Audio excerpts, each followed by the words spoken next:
Let them know man say that. Kill man alright.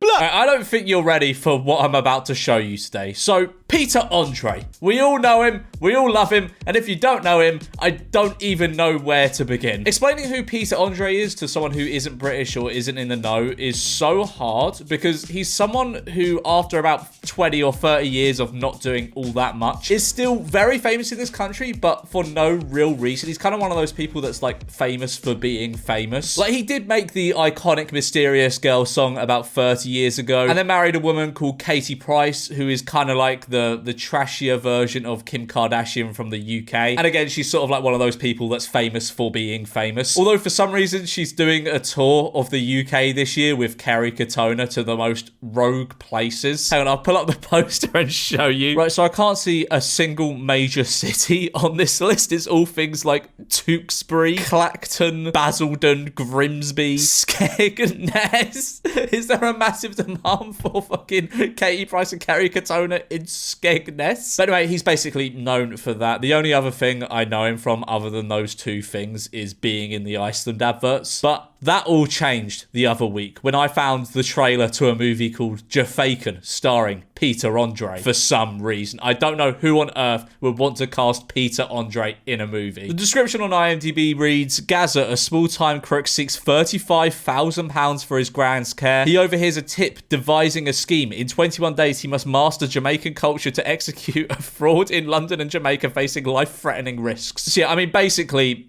it's a movie where Peter Andre pretends to be a Jamaican man. And I don't know if you can tell just by looking at Peter Andre, he's not even close to being Jamaican. And I haven't only just watched the trailer. I haven't even only seen the movie online. I got up and I went to my local Odeon and watched it. I saw this on the big screen. It was released for one day only in Odeon cinemas like yesterday. And I was fortunate enough to be among the few to be able to see this spectacle on the big screen. And honestly, I think it was probably objectively one of the worst movies I have ever seen in my life, but also subjectively one of the best, simply down to how bad it was. Like, if this was in the cinema for more than just a one-off, I would go and see it again. It was absolutely fascinating. But I didn't just go to any old screening. No. There's a Q&A with the one and only Peter Bloodclot Andre and also the director Freddie of the movie after the film ends with the screening I was going to.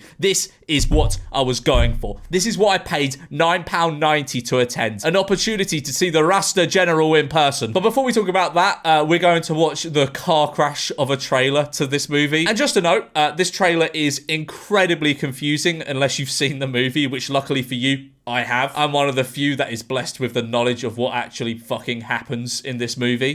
My name is Gary Buckle, wheeler dealer and troublemaker.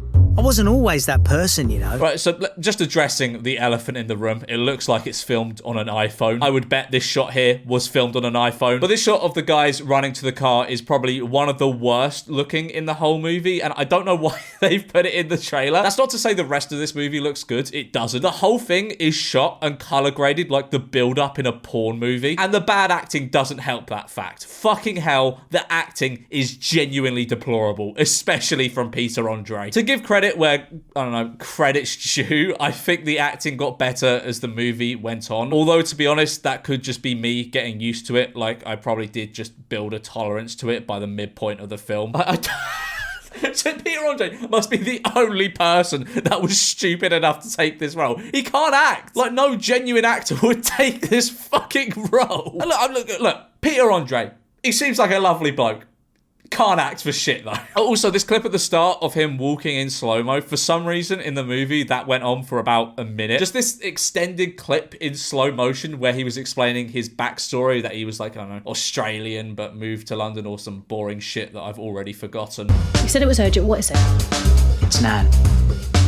I need 35 grand to pay for her care home fees. So this is the motivation in the movie. This is the reason why he's going to do what he does. And nobody in the movie fucking shuts up about it. I wish I could show you, but in this movie, he's trying to get like a load of people in on this scheme to do what he wants. And every time they're like, oh no, that's stupid, I'm not doing that. He goes, genuinely, Genuinely, every time, but it's for me nan, and royalty-free sad music starts playing and everyone just caves to him and says yeah. He genuinely probably said, but it's for me nan, about 15 times in this fucking movie. This movie feels like you gave budget to that one kid at school that never shut up about his dead nan and never stopped using the fact his nan was dead for pity points. You know exactly the type of person I mean, the guy that would twist something you said and be like, what, are you disrespecting my dead nan? Are you disrespecting my family?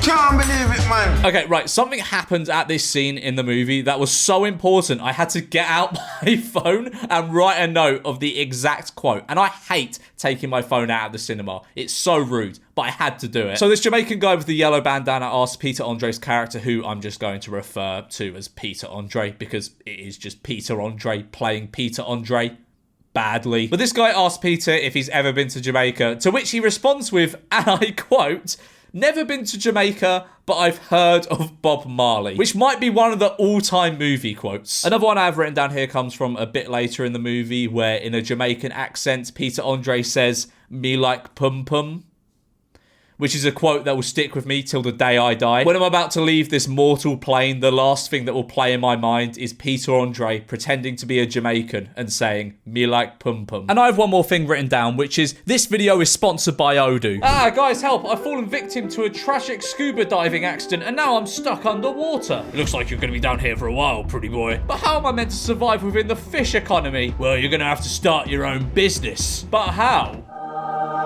How could I have forgotten about Odoo, the all-in-one business management software that simplifies day-to-day management of your business? But what can my business be about? Boy, I sure could do with a massage. That's it! And with Odoo's project manager, I can easily assign my fish employees...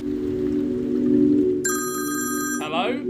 My tax is due? Just use Odoo. Their accounting app lets you track all of your income so you know what you owe. You can even send invoices too. That massage will be £1 million, please. And just like that, I'm a millionaire in Fishville, all thanks to Odoo. If you want to be a millionaire entrepreneur like myself, there's no reason to not use Odoo. You can get your first app free for life and the rest is only €19.90 a month if you click the link in the description. Thank you to Odoo for sponsoring this video. You resemble my father so much.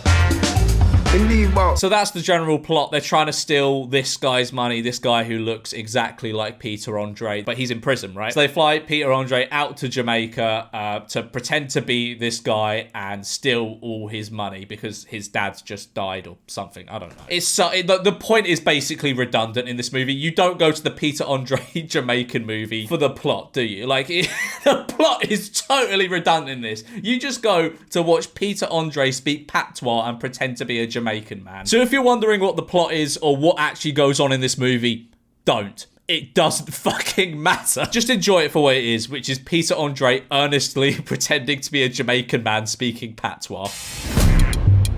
You want to go to Jamaica? Pose as this Jamaican gangster. It's so fucking ridiculous, man. Look at him. Look at him.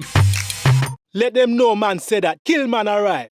Blup, blup. Mate, I fucking love this movie. Like, basically, everything about it sucks. And it's so genuinely shit as a concept, but I'm so glad it was made. It's fucking box office. Like, this just goes to show when you tear down the walls of wokeness, you get true arts like Jafaican starring Peter Andre. Find him. Kill him. Bring him back to life. And then kill him again. Okay, this is right at the end of the trailer. This is where it may get a bit more confusing for the non-Jafaican heads in the audience. So, look, okay, Peter Andre is playing two characters in this movie. I did not realise that when I went in to watch this, but he plays two characters in the same movie. Think of it like Christian Bale in The Prestige. Except fucking shit. My main problem with it is, actually no, it's not even a problem because I fucking loved it. His main character, Gary, or whatever he was called, it was Peter Andre talking. For this fucking guy, who is, I mean, it's played by Peter Andre, but it's the guy he's impersonating, whose name I simply do not care to learn, the sort of villain of the movie whose identity he's trying to steal, is voiced by someone totally different and the lip sync is terrible. Like, even in the trailer, it's bad. Then kill him again. Then kill him again. But at points in the movie, it is so so much worse. Their lips aren't even close to being in sync. It felt like I was watching like a dubbed Korean movie or something. But yeah, that's the trailer. The obvious big standout moment was the little bit of patois he spoke. Let them know man say that kill man alright. There wasn't too much of it in the trailer, but in the movie it was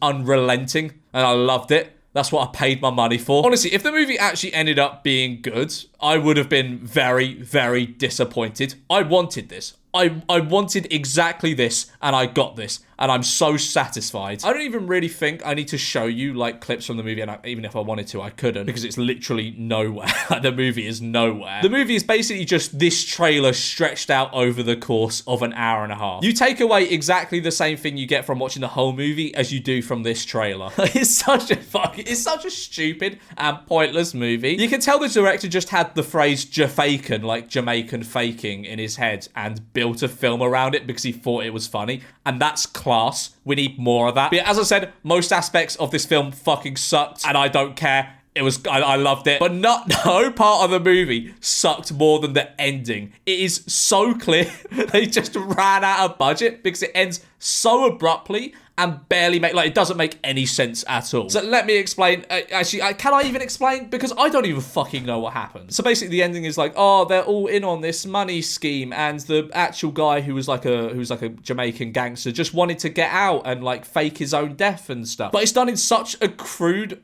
and abrupt way. It's fucking terrible. Like, it's probably the worst ending to a movie I have ever seen. Actually, no, definitely. It's definitely the worst ending to a movie I've ever seen because it's so clear they just ran out of budget, or their flights were like the next day. They were just like, fucking hell, we need to come up with an ending right now. And that's what they came up with. And it made no sense. Now that's fine. I don't care about the bad ending because I was getting prepared for the Q&A with my Rastafarian hero, Peter Andre. But alas, I was let down. I thought it would be an in-person Q&A, but no, it was a fucking pre-recorded one. I was devastated. I got a picture. I didn't film it because I didn't fancy getting banned from the Odeon. But wow, what a letdown. I was so looking forward to asking the man behind the smash hit Mysterious Girl and the Iceland adverts why on earth he made this. But there are a couple of things mentioned in the Q&A that are of interest. First of all, Peter mentions this is the best thing he's ever done. Really? I mean, it's definitely the most memorable. But also he mentioned that he played a role in another one of the director Freddie Nwaka's movies. And the role was of an EDL member. Now, naturally, I had to track this movie down. And honestly, it might be even worse than Jafaican. It looks fucking dire. All of yous, bloody scum. Fucking hell. I've only watched the trailer, but the movie is basically about a racist guy that turns black. Honestly, it's probably worth a video of its own at some point. So in conclusion, this was the worst but also best movie I've ever seen. I hope it gets the extended cinema run it deserves. And I hope there'll be a sequel to this. Like, honestly, I'd personally help fund a sequel where he pretends to be, like, I don't know, Chinese, or maybe even goes a step further and, like, pretends to have Down syndrome or something. Hit me up, Peter. I think we can make something work. Bomberclot.